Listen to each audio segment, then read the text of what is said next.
Bonjour à tous. Voilà, dans les vidéos précédentes, je vous ai expliqué les différentes technologies de la blockchain et qu'est-ce que la blockchain. Maintenant, je vais tenter de vous parler, de vous expliquer pourquoi la blockchain est-elle si pertinente. Bienvenue dans le chapitre 2, pourquoi la blockchain est-elle pertinente.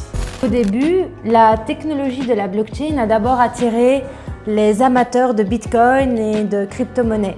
Souvent d'une persuasion techno-utopique et libertaire, la polyvalence de la technologie signifie qu'elle est maintenant adoptée, du moins expérimentalement, par des secteurs plus établis de l'économie. Par rapport aux technologies de base de données traditionnelles et aux systèmes centralisés, les implémentations de la blockchain peuvent être relativement bon marché et nécessitent beaucoup moins d'investissement. Cependant, comme la technologie est encore relativement immature, ces économies sur le coût d'exploitation courant peuvent être compensées par des coûts de développement initiaux qui sont, elles, très importantes. En raison de son application aux technologies du grand livre, la blockchain a suscité un intérêt particulier de la part du secteur financier. Les initiatives ont inclus des crypto-monnaies spécifiques à des banques, basés sur le Bitcoin, et des contrats intelligents auto-exécutoires qui peuvent implémenter automatiquement certains types de contrats financiers.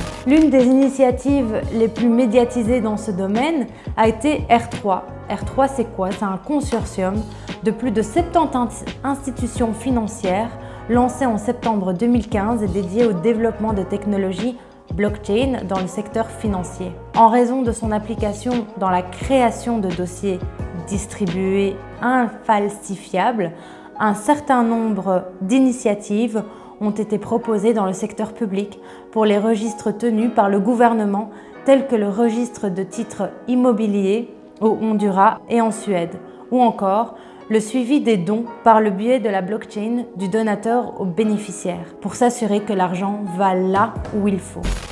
L'enthousiasme pour la blockchain n'a pas diminué parmi les techniciens, qui ont continué à repousser les limites de la technologie blockchain. La même technologie du smart contract, contrat intelligent auto-exécutoire, que les institutions financières ont exploré avec prudence, a été prise beaucoup plus tard par des pionniers de la blockchain. En mai 2016, a vu le lancement de la DAO, Organisation autonome décentralisée, qui était en réalité un fonds de capital risque autonome financier par le biais du crowdsourcing et mis en place par le biais du contrat intelligent, sans recours aux structures juridiques traditionnelles. Un véritable exploit qui a permis à l'un des participants d'extraire une grande partie des fonds et a entraîné la disparition rapide du DAO. Mais ce projet ambitieux a démontré le potentiel de la technologie blockchain. J'espère vous intéresser et vous passionner de plus en plus pour la blockchain. N'hésitez pas à me faire des commentaires si vous en avez. D'ici là, je vous souhaite une belle et heureuse année 2019. À très bientôt.